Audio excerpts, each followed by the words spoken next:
공통점이 있다면 모두 일에 지쳐 있다는 점입니다. 가정에서, 직장에서, 인간관계에서 많은 스트레스를 받고 있습니다. 요즘에는 군산경제도 또 나라경제도 좋지 않아서 누구나 힘들고 피곤한 중에 있습니다. 그렇게 지친 사람들에게 가장 필요한 약이 있는데 그것은 격려의 말입니다. 격려는 한마디로 힘을 북돋아 주는 것입니다. 교회를 가리켜 예배 공동체, 선교 공동체, 사랑 공동체 등으로 부르면서 교회의 존재의 의미를 설명하곤 합니다. 그 중에서도 교회는 반드시 격려 공동체가 되어야 합니다.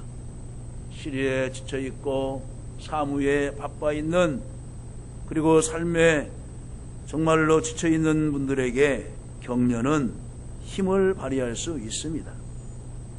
사람들은 누구나 위로와 격려를 받고 싶어 합니다. 누구든지 우리 교회에 와서 누군가로부터 한마디의 격려를 받게 된다면 얼마나 힘이 나겠습니까? 오늘 본문 말씀 24절을 보니까 서로 돌아보아 사랑과 선행을 격려하며 그랬어요. 24절 서로 돌아보아 사랑과 선행을 서로 격려하며 말씀하고 있습니다. 여러분, 교회에 오면 여러분의 격려가 필요한 사람이 없는가? 주변을 돌아보시면서 하나님이 나를 통해서 격려하시고자 하는 사람이 없는가? 한 번쯤 돌아보시기를 바랍니다. 낙심이 많은 그리스도인들에게 문제가 되고 있습니다. 어떤 이들은 건강이나 가정 또는 직장에 대해서 근심하고 있습니다. 또는 어떤 이는 음악적인 재능이나 성경을 잘 가르치는 능력이 있는 사람들과 자신을 비교하면서 열등의식을 가질 수도 있습니다. 또 어떤 이는 자기보다 헌금을 더 많이 하는 사람, 기도를 많이 하는 사람을 보면서 위축되기도 합니다. 그러다 보면 자기는 하나님께 쓸모없는 사람이라고까지 여겨지기도 합니다. 그러나 그것은 사단의 속삭임입니다. 우리는 모두 다 하나님께 소중하고 사랑스러운 자녀들입니다. 하나님께서 최고로 여러분들을 사랑하시고 걸작품으로 만드셨습니다. 그리고 우리가 가장 중요한 사역 즉 모든 사람에게 큰 도움이 되는 격려를 해주는 일은 누구나 잘할 수 있습니다. 다시 한번 옆 사람을 격려합시다. 당신이 있어서 힘이 납니다. 당신이 있어서 힘이 납니다. 백덕곡에 이제 그 지하 지나가다 보면 오른쪽에 이제 차 시트 내비게이션 블랙박스 하는 그 이제 가게가 있는데 거기에서 LED로 글씨가 있어요. 열심히 하는 여러분을 응원합니다. 오늘도 잘 될 것입니다. 그 길을 걸 때마다 운전수들이 얼마나 힘이 나겠어요. 영국의 유명한 설교자 로버트 데일 목사님이 하루는 자기가 목회하는 카러레인 교회가 있는 버밍햄 도시를 산책하고 있었습니다. 때마침 먹구름 같은 우울함에 잠겨 있었는데 한 여인이 다가와서는 데일 목사님, 하나님의 은총이 있기를 바랍니다 하면서 산부하면서 그 지역에 사는 분이기 때문에 목사님인 줄 알잖아요.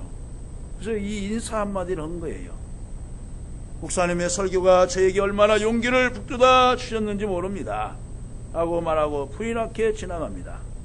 이때 데일 목사님은 그때를 생각하며 한순간 마음속에 있었던 목회의 부담감과 교회의 문제가 안개같이 거치고 태양이 비치는 기분이 되었고 하나님의 값없이 주시는 무한한 사랑을 느끼고 목회에 전념할 수 있었다는 것입니다. 바울 사도도 다른 사람들로부터 격려를 받고 싶어 했습니다. 바울 사도도 목회에 지쳐있고 또 많은 사람들을 환자를 만나고 또 구원 문제로 많은 사람과 헬라인과 유대인들 간에 대화를 했습니다. 진액을 빠지고 나서 돌아올 때는 내가 너희를 보기를 심히 원하는 것은 곧 내가 안위함을 얻으려 함이라. 로마서 1장 11절 12절에서 말씀하고 있어요. 그도 역시 안위를 받고 싶었어요. 격려를 받고 싶어 했다는 것입니다. 바울이 로마 교인들을 보기 심히 원하는 그 이유는 그들로부터 안위를 얻으려 함이라고 말하고 있습니다. 세번역 성경에 보면 안위를 격려라고 번역하고 있어요. 인카리지, 격려. 카리지는 용기잖아요. 용기를 제3, 리를 하면 어게인이라는 말이 있어요. 되풀이다는 말이 있어요. 용기를 되풀이하라. 바로 이것이 인카리지라고 합니다. 격려야말로 모든 사람에게 꼭 필요하고 우리 모두가 할 수 있는 바로 주님의 사랑이요 말의 힘인 줄로 믿으시기를 간절히 바랍니다. 한두 마디 건네는 말들이 별것 아닌 것 같지만 그 한두 마디가 격려의 말이 될 경우 얼마나 훌륭한 사역이 되는지 우리는 알 수 있습니다. 줄 것이 아무것도 없는 사람도 말 한마디 격려가 그 사람에게는 삶의 의욕을 갖다 줄 수 있는 용기를 줄 수 있는 것입니다. 그렇다면 우리는 무엇을 어떻게 격려해야 될까요? 첫째로는 믿음과 소망을 격려해야 되는 것입니다. 23절에 보니까 또 약속하신 이는 믿으시니 우리가 믿는 도리의 소망을 움직이지 말며 굳게 잡고 그랬습니다. 우리는 성도들이 서로 하나님을 온전히 신뢰하는 믿음을 갖도록 서로 격려해야 되는 것입니다. 우리가 만나도 피상적으로 저 사람은 당연히 믿음이 좋겠지? 내가 그의 믿음에 관하여 관심을 가질 필요가 없겠지 하고 지나치기 일쑤입니다. 그러나 그 사람을 만나서 대화해 보면은 많은 사람들이 믿음이 충만하다가도 어떤 환경에 부딪히면은 금시 시들해져 버리고 믿음에 진력을 하지 못하는 경우가 볼 수 있습니다. 또 어떤 사람은 겉으로 보기와는 달리 거의 믿음이 없거나 의심과 회의에 깊이 빠져 있습니다. 그러므로 우리는 만날 때마다 온전한 믿음으로 하나님을 바라보고 예수님을 의지하도록 힘써 권면해야 될 줄로 믿습니다. 피차 연약한 믿음이 더욱 성숙하도록 격려해야 되는 것입니다. 서로 믿음의 말을 해줘야 되는 것입니다. 서로 바라보면서 믿음을 확인하고 내 안에 진실한 믿음이 있다고, 내 믿음이 아름답다고 말해주면서 격려해 줘야 되는 것입니다. 또한 소망을 품도록 격려해야 되는 것입니다.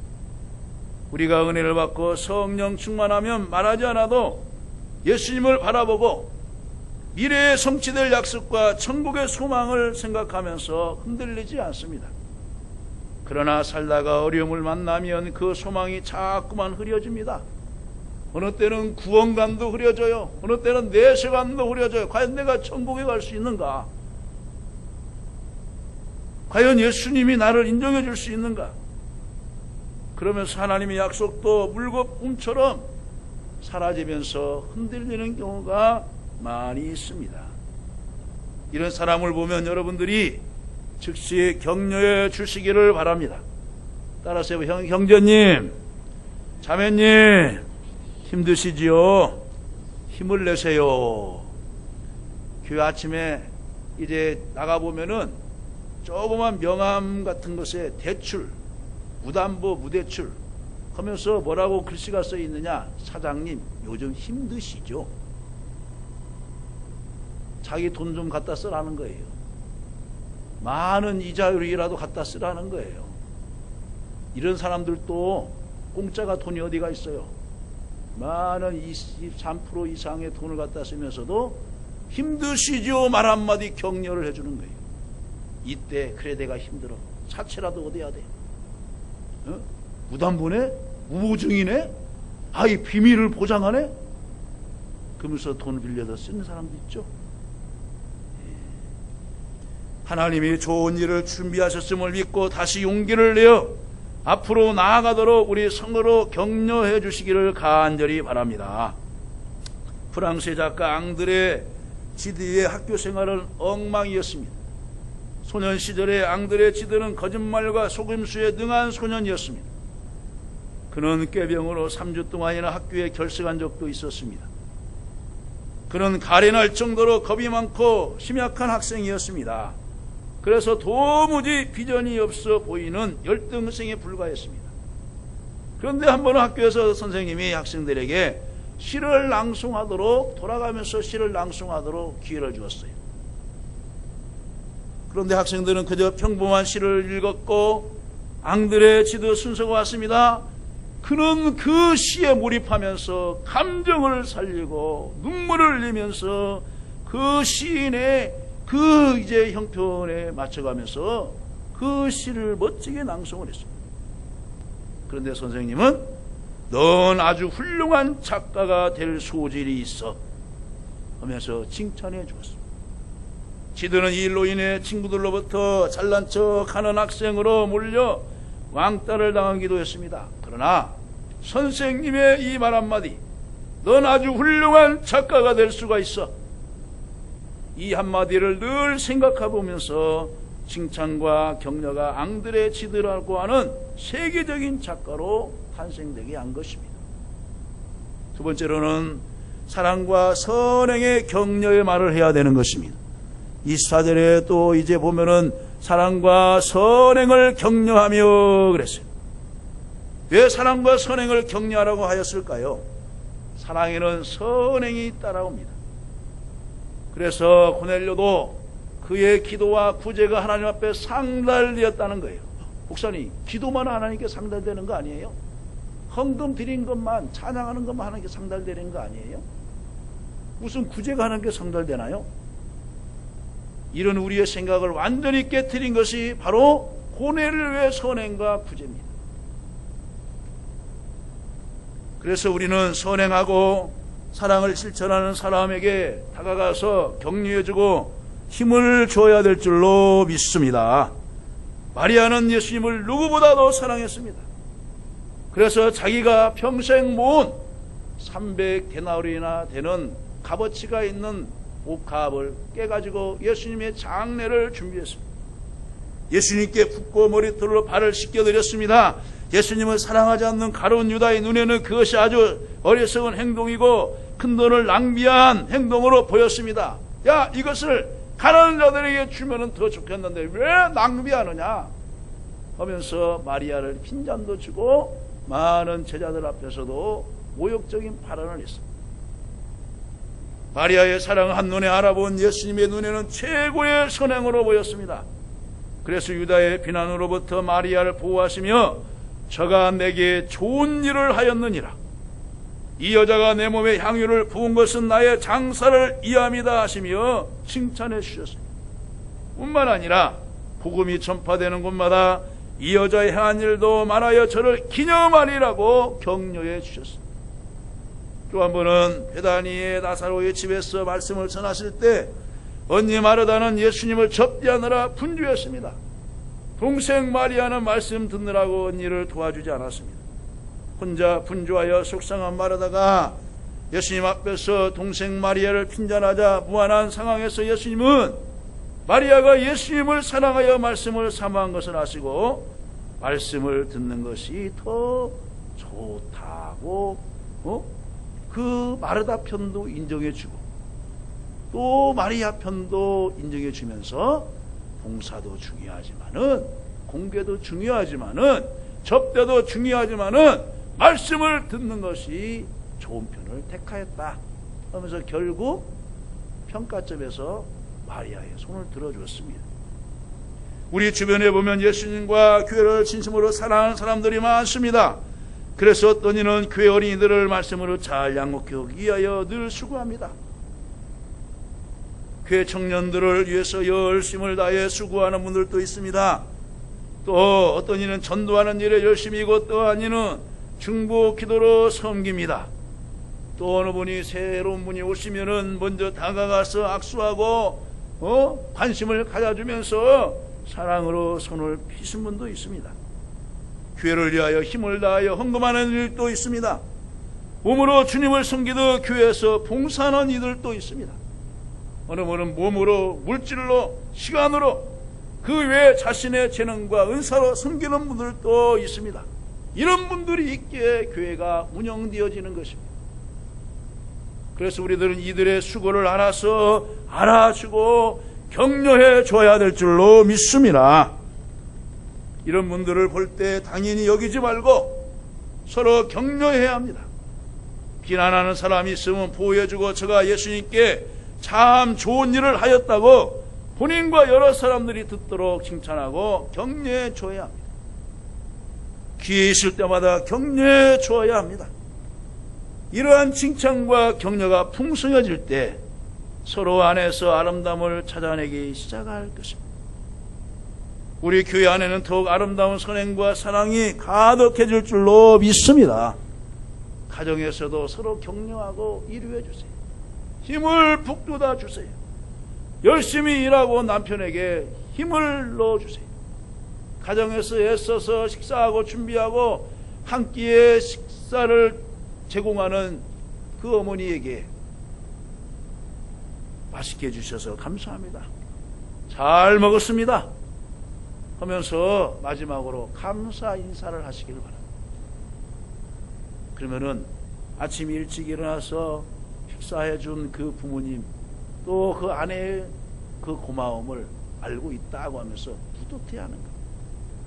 낮에 점심 드실 때도 감사히 먹겠습니다. 잘 먹었습니다 하면서 인사해 주면은 그 봉사 순서자들이 또 같이 수고하는 봉사자들이 정말로 가슴 깊이 따뜻함을 느낄 줄로 믿습니다. 그 다음에 세 번째는 뭐냐? 우리는 모임과 예배를 격려해야 되는 것입니다. 25절 말씀에 보니까 모이기를 피한 어떤 사람들의 습관과 같이 하지 말고 오직 권하여 그날이 가까움을 볼수록 더욱 그리하자라고 말하고 있습니다. 여러분들은 모이를 피한 어떤 사람들의 습관을 따라 있지는 않습니까?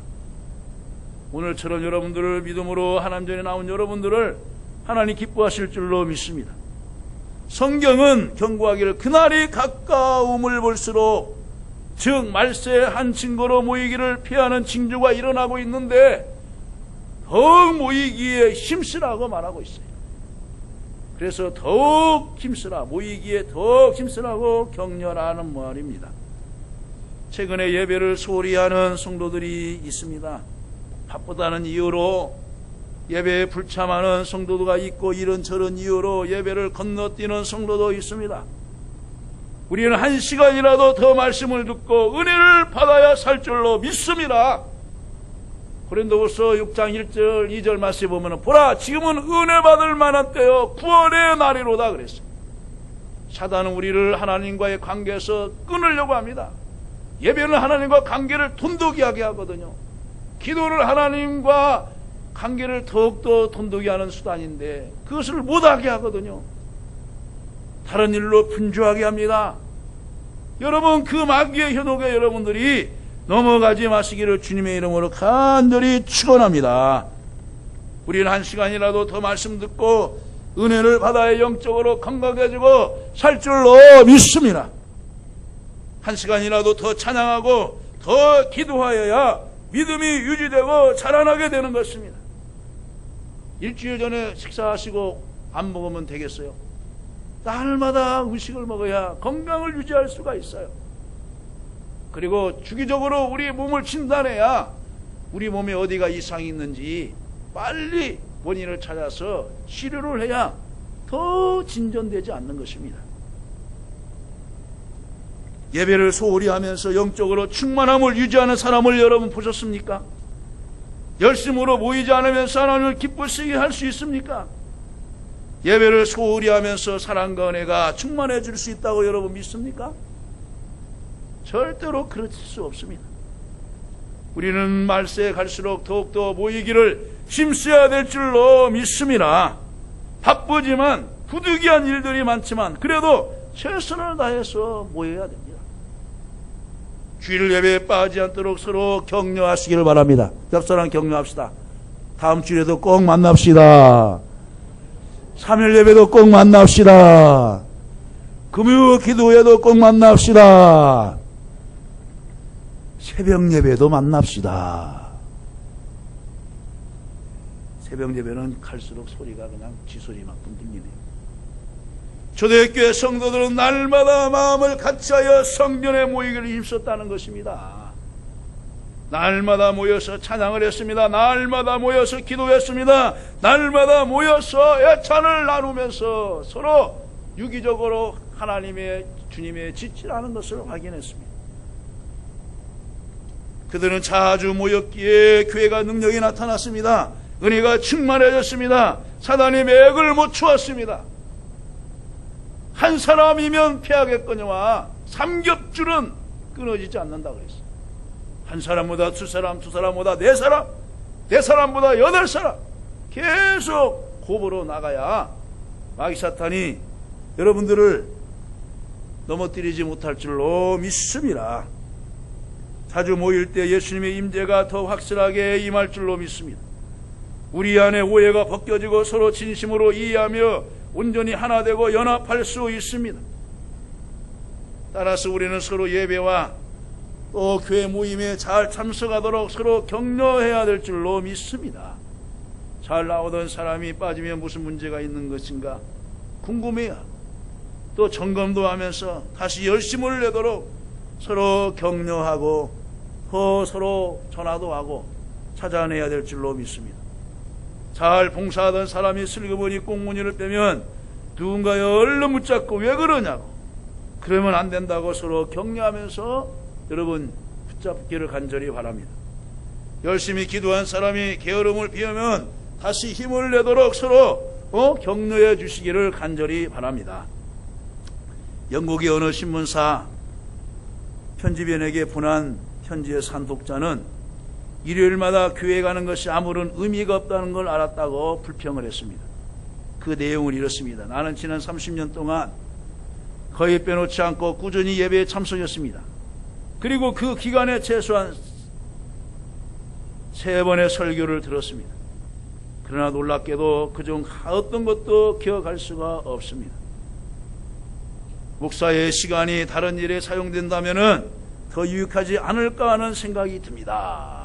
라고 그 신문사 편집인에게 한 기독인이 편지를 보냈습니다.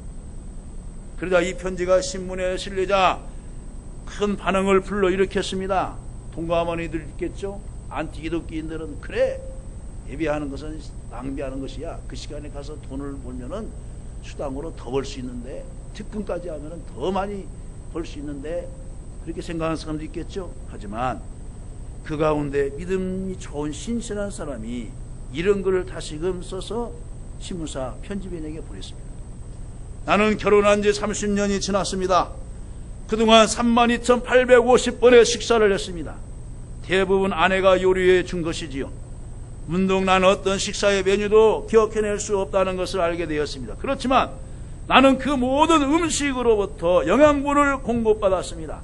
그 음식들이 없었다면 나는 아마도 오래전에 굶어 죽었으리라 생각이 듭니다. 성경은 교회 가는 것의 중요성을 당연하게 보기 때문에 모이는 습관을 피하는 위험성을 경고하고 있는 것입니다. 우리는 믿음과 소망이 흔들리지 않게 하고 사랑과 선행을 실천하기 위해서 격려가 필요하고, 또 마치 음식이 우리를 살게 하고 건강하게 하는 것처럼 영적인 양식을 여러분이 꾸준히 드심으로 여러분의 신앙생활을 건강하게 유지하시기를 주님의 이름으로 간절히 축원합니다. 말씀을 맺습니다. 미국에 한 소년이 살았는데 큰 말썽꾸러기여서 늘 부모의 걱정거리였습니다. 어느 날 마을의 할머니 한 분이 이 소년의 어깨에 손을 얹고 말했습니다. 얘야, 너는 성격이 쾌활하고 말을 잘하니 앞으로 위대한 설교자가 될 수 있을 거야 하면서 위로해 줬어요. 할머니의 이 진지한 격려에 소년은 가슴속에 그 말을 간직하며 자랐습니다. 그리고 이 소년은 결국 신학을 공부하게 되었고 유명한 복음 전도자가 되었는데, 그 소년의 이름이 누굽니까? 빌리 그레이엄 목사.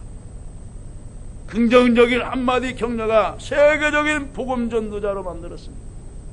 사랑하는 성도 여러분, 여러분 주변의 성도에게, 가족에게, 가까운 사람에게 서로 격려의 말, 용기를 주는 말, 우리 더 열심히 참여합시다. 우리 서로 기도합시다.